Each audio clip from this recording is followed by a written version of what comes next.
Philippines, we have the bouncing checks law or the Batas Pambansa bilang 22 or BP 22. However, some people often confuse Estafa with BP 22. It has been established in decisions by the Supreme Court that the mere issuance of a bounce check, irrespective of your intent, whether it was out of good faith or you had a criminal intent to defraud another person, those are immaterial. Your intent is immaterial.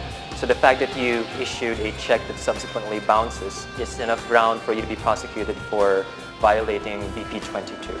It's meant to protect those who are receiving checks. What is the difference between a check and a promissory note as a negotiable instrument? Check is a form of a bill of exchange, which, in other words, is also a negotiable instrument. Now, it only means that when you talk about negotiable instruments, we're talking about commercial documents or instruments that you could circulate. So it's meant to circulate that document so that it is somehow recognized as cash. I mean, to put it crudely, a check is a form of a negotiable instrument, being a special type of bill of exchange. What could be the reasons or legal defenses for persons who gave bounced checks? What are the requirements for a person to be held liable for BP 22 or Estafa? Can a person be criminally charged for BP 22?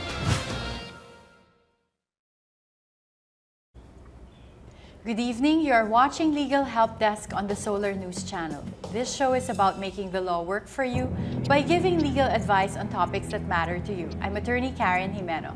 And I'm attorney Rod Nepomuceno. Tonight, we will discuss your legal rights on the issue of estafa and bouncing checks or BP 22. What you need to know about estafa and bouncing checks and what you need to do when you are a victim of it. Our guest for tonight is Attorney Rosil Aquino Tambasakan, prosecutor for the Manila Regional Trial Court.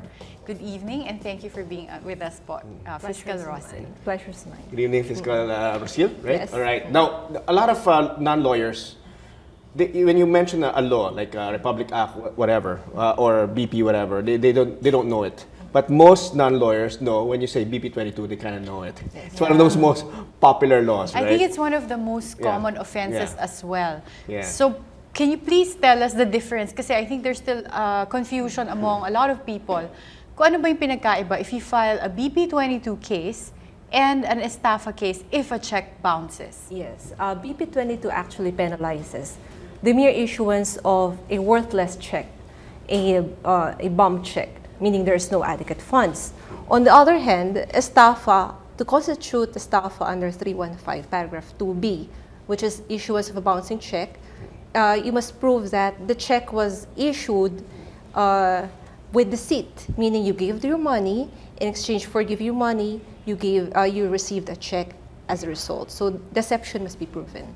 Okay, so that's the clear things there. Just in layman's term, terms, in pagkaliwaan, in other words, we have a transaction, yes, and you give me the check, I give you this thing. That's the reason for the issuance. That's the issue of the issuance. The reason for the issuance. Then there's deceit there. Yes. So Estafa right there. But let's say I'm paying you for a debt that I owe. Previously contracted. Yes. Then it's not Estafa. That's only ordinary BP 22 case. And if you're not sure whether you should file Estafa or BP 22, can you file both? Yes, actually, it's the discretion of the prosecutor upon receipt of the complaint as well as the evidence annexed thereto to certain if this is a case of mere BP 22 only or a case of both Estafa and BP 22. Okay, so it's safer. Would you advise our viewers na pag hindi sila sigurado, file both Estafa and yes, BP 22? Yes, nothing is lost. There's no filing fee actually. Now, what was the rationale for this? We already had Estafa. Yes. And would you be aware, at least familiar, Fiscal, of why there was a need for a BP 22, the mere issuance? Yes, mere issuance, because to give credence to the issuance of a check. Otherwise, no one will be accepting checks for commercial transactions if they will not be correspondingly penalized. Right. So it's more than just the act of no. It also undermines the whole system of the economic payment, system, the economic commercial system. That's right. And then, Fiscal Rosil, I'd like to ask you, what requirements do yung people who received bounce checks, what do they have to look out for in terms of making sure that their case will not be dismissed in court? So the first step is to file a complaint with the Office of the City Prosecutor, because the City Prosecutor has jurisdiction over such cases. So you file your complaint, you annex or you photocopy the check, and you annex it to the complaint. You also add the proof of service that you indeed serve a copy of the notice to the party. So aside from the notice, you must submit the registered receipt or registered return card as proof that the other party had received the notice. So the I'd like notice of dishonor, Yes, right? the Yes, I'd like to actually delve into the notice a lot more, because Yeah. I've seen a lot of Supreme Court cases where the person who issued the bouncing check was acquitted just because they raised during the case that I did not receive any notice that nag-bounce na pala yung check. And Yeah. I guess it should be important for us to emphasize how important this notice requirement is. Maybe explain it na anong kind of notice ba yung kailangan? The first requirement is a written notice. A mere oral demand is not sufficient. Second is that you must prove that indeed the notice was received by that person, and that is where the problem lies. Because the other person can easily deny receiving the letter. Say, I made ko nakatanggap, hindi ko natanggap yan. Or it's lost in the mails, then what is your defense? So that is the problem in this BP22 cases. Yeah, so that makes it difficult, because even like, for example, as we were discussing it Yes. earlier, for example, if let's say the mailman delivered it to the houseboy or the maid or the son or daughter of the owner, and it was intended for the owner, that's not That's not notice, sufficient. that's not sufficient, That's not right? sufficient. They can't be even considered as authorized agents kung No. napatunayan that they're usually the people who receive the mail for the For person. purposes of filing a case in court, the Office of the City Prosecutor will admit that as sufficient. But the problem is, when it reaches the courts, you must adduce proof that indeed this person received the mail, and that is very hard to prove. Now, can you explain that further? I'm very interested in that, because you're saying that for purposes of the prosecution filing an information, it's sufficient. Yes. All right. But you're saying that when it reaches the court, It's a different thing. it's a different story. Maybe explain to our televiewers. No, they're lay people. How come Yes. the prosecutor okay, and then pagdating sa court wala na? For the prosecutor's office, the only requirement is probable cause. There you go. Okay. In Tagalog, baka ang ibig sabihin nito ay baka nga talagang ginawa niya. So, we would admit as evidence sufficient to file an information, the notice of dishonor, together with the receipt or the affidavit if it is handed personally. But for purposes of criminal conviction, which requires proof beyond reasonable doubt, which is a higher quantum, Right. it must be established that indeed he received it 100%. That's where always the Very That's the reason. tricky. Okay. So I can imagine there are a lot of, I guess, dismissed cases in this Yes. case. Or acquitted. Acquittals, Yeah, yeah. actually. Which is Acquittals, unfair yeah. kasi Yeah. normally yung mga nag-i-issue ng bouncing Yeah. check, sila yung magaling magtago, Yeah. magaling So, mag-deny, di so ba? technically, all you need to do is really hide, right? Yeah. Yes, actually that's a To problem. be acquitted. Well, that's the the challenge problem. there, no? Okay, no. We have questions from our televiewers, and our first question is from Eunice, and she asks, "My parents invested money to a family friend's business amounting to 2 million pesos. 2 years ago, the family friend went to Malaysia because that is where her business is located. Then the payment stopped. We have already filed a blotter and a Estafa case against her, but since she's in another country, how will our case against her proceed?" Well, considering that the case was already filed with the prosecutor's office, then the prosecutor's office will issue the appropriate resolution. And if it's beneficial for her, then information will be filed in court. Then a warrant of arrest will be issued. So if she's not abroad, if she's not here in the Philippines, she's abroad. When she comes back in the Philippines, a warrant of arrest will be issued against her. It will be enforced. And Fiscal Rossel, I'd just like to look at a certain aspect of that question. It said na investment siya. Can the accused raise a defense and say, it's an investment, so yung pera naman talaga, hindi dapat sure na mababayaran? Is that a defense kung kunwari nag-issue na siya ng cheque? For the issuance of a check, you don't look anymore at the reason for the issuance. No motive, just the plain fact that the check bounced. Nothing more. Okay, that's good to know. All right. Our next question is from Barbie, and she asks, "My father used all his retirement money and invested in a business. He was supposed to be a partner with a distant nephew. However, the nephew took all of my father's money and went abroad. We know where he is and have filed an Estafa case against him, but my father has become depressed and sickly because of this. In addition to estafa, can we also file for damages? What other cases can we file against him? It doesn't sound like nag-issue ng bounce checks. Yeah. Parang No? hindi. Parang Parang hindi. outright estafa. Would you call Yes. this just outright, Outright estafa. estafa? It's not a BP22 case. And then the issue of the civil aspect for damages, when you file a criminal case for any criminal case for that matter, the civil aspect is deemed instituted unless there's a reservation. So there's no more any need to file a separate civil action. So they can file a criminal case for estafa and then also raise yung amount of damages Yes. siguro for the amount they Plus spent nine. for the depression and yung Yes. sa sakit niya, di Mga ba? damages. Yeah, Damages. medical Din- expenses. Okay. That's right. All right. Now, for I have a question now with respect to stop payment. Kasi common yan eh. Yung Yes. parang, hindi nag-bounce ang check ko. Pina-stop payment ko eh. Can you clarify that the law regarding stop payment procedures that are done by some people? No? Yes, for stop payment first, it must be for a lawful cause. And the second requirement is that there must be sufficient funds. Kasi baka naman pinastop payment niya kasi alam niyang tatalbog. Walang laman, inunahan na niya. Okay. So that's not a defense. Not Kung a- ginawa Not a defense. yun, tapos sinabi stop payment yung reason, they can still be convicted for BP 22. But if you say stop payment though, and let's say you didn't have a good reason, let's say you just changed your mind, but you had sufficient, you can prove that you had Yes. sufficient funds. That's a Yes. defense, right? Yes, it's a good Alright, defense. So it has to be the two. Yes. Dapat Fraud. bad reason, Bad reason. or not a good reason, then There's proof no that there's no funds. sufficient Yes. funds. All right. Okay. Another question I have would be, yung pag-issue naman ng checks, yung time from the time you get the checks and the time you deposit it. Kasi the others actually sometimes wait until after 6 months from the date na nakasulat. I've had friends come up to me and say, naloko ko because nag-bounce na, for instance, 1 year post-dated checks. And the first 3 checks already bounced, but the remaining 8 checks, hindi na nila dineposit because alam na nga nilang nagbabounce and they keep trying to contact the other person. So basically, they know na wala ng funds dahil nasabihan na sila the account has been closed. So what is your tip to the viewers out there? Should they deposit the remaining 8 checks bago mag-lapse yung 6 months? It is a condition precedent that the check should have bounced. And what no other better proof but to present the check which didn't bounce. And it's also a requirement during prosecutions, before the prosecution's office, that the check had already indeed bounced and there's notice of dishonor. So how can you give a notice of dishonor if the check didn't bounce? Okay. Let's ask Attorney Rosil more about Yeah. this. Yeah, For very now, interesting let's take topic. a short break. Legal Help Desk will return after these messages.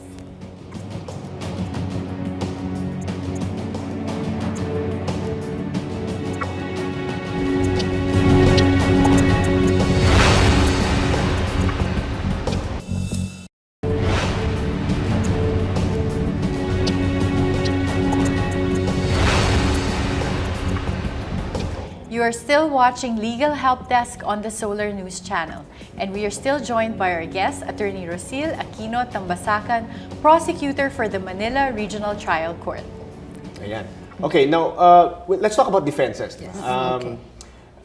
Obviously, most people's reaction whenever they get a complaint or maybe even a warrant for arrest for that, they'll say payment. So, Yes. when is payment a defense?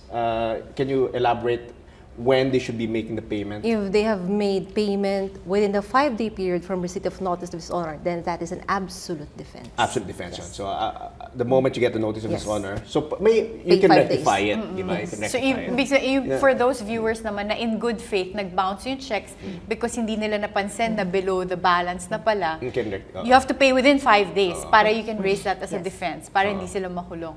And I'd like to go back on yung period when you should deposit the checks. Because other people naman, pagbigay sa kanila ng post-dated check, nakakalimutan nila i-deposit on time.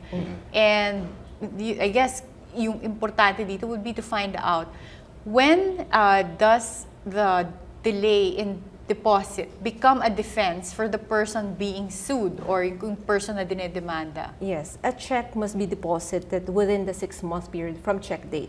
Otherwise, it would become stale. Moreover, the account holder must maintain funds within the next 3 months or 90 days. Within 90 days. But what if you deposit ako yung binayaran, I have the check, I deposited it on the 4th month, can the other person say, within the 3 months from the time I issued it, kompleto yung amount, it wouldn't have bounced. But since you deposited the money 4 months after, then kaya siya nag-bounce. Can the other person raise that as a defense? No, actually, because it should be counted within the 6 months, then you add 3 months more. Okay, so it's not a defense. Okay. Now, one of the attractive features of BP22 for those, of course, who are victims of it, I mean, victims of bouncing checks, is that there's an imprisonment aspect to it, no? And I think a lot of people, they like to file this, lalo na kung na-victim sila, they want to file this so that because they have the impression that an immediate warrant of arrest is merited the moment they file a case and there's probable cause. Is that the case? The moment you find there's probable cause, can you issue a warrant of arrest right away? Yes. Or, Yes, because in the information, there is a recommended amount of bail. So it means the warrant of arrest will be issued.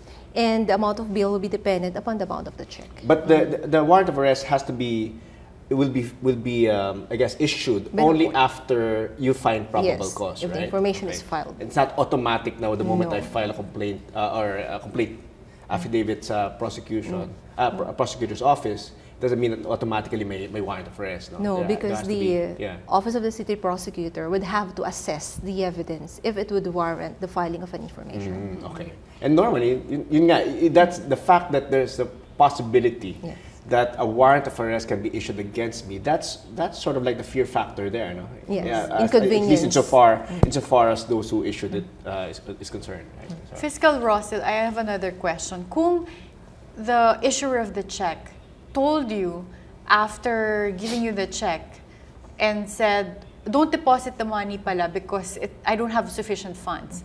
So I guess here you can't really prove na at the time this person issued the check talagang wala namang funds. But then, can this person raise as a defense that he was already informing the receiver of the check that not to deposit the money, the check, sorry? Actually, that is not a defense. Even knowledge by the payee that there is no sufficient funds would not mean escape from criminal liability.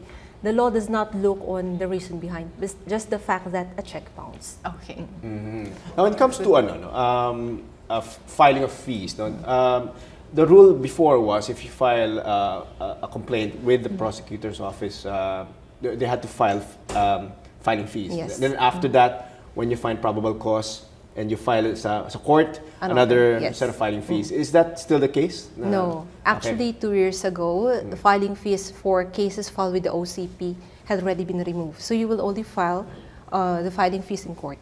Okay. All right. And then another thing that I think our viewers should know would be the time periods when you might lose the remedy of filing this case. So Yes. what are the important time periods that our periods, viewers should take note of? You should take note of the prescriptive period, which is 4 years from check date. Otherwise, 4 years from check yes, the action is already prescribed. Okay. Meaning, I guess Can for no our longer viewers to file. understand yung word na prescriptive, meaning if you don't do it within 4 years from the date of the check, Yes. then you can't file a case for BP22 anymore. Now, given the difficulty of as Karen mentioned earlier, the difficulty sometimes of catching someone in the sense that they can always try to hide and not receive the notice. Because if I didn't receive the notice, which is a requirement in convicting someone under BP22, basically what happens is that there's usually an acquittal. Yes. What's the best way to ensure that there's some kind of teeth in this law? Kasi, like I said, if I was just a cunning individual and I issued a check, I can just hide. I can just hide and avoid. I guess this is not a question of legality, but more of practicality. How do you catch them? Yes. Do not send notice of dishonor by mail.